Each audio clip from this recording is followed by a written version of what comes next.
August 10th, 2020, right in the middle of COVID, we had a derecho. And at the time, we had never even heard of what a derecho was. It's basically a very severe thunderstorm. This derecho event had 140-mile-an-hour winds, sustained for 45 minutes across the entire city. And it did very devastating damage to the city. About 70% of our tree canopy either knocked down or damaged. We were without power for 10 days, also without internet.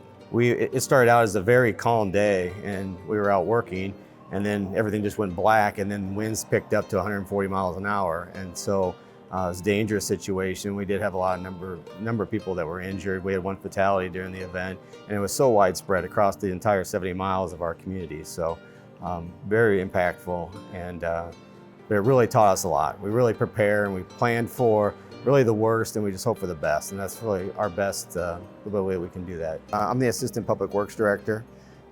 My focus is on the operations side. I've got a history of working with the operations department.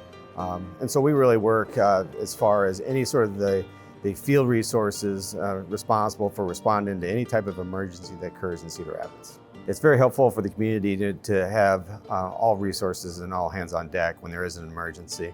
And being able to work hands in hand with sort of the traditional first responders, the fire and police departments, oftentimes they need our assistance even to get to the scene or to make the scene safe so they can get there or to clean up afterwards. So I think it's very important that we all work together in order to serve the public.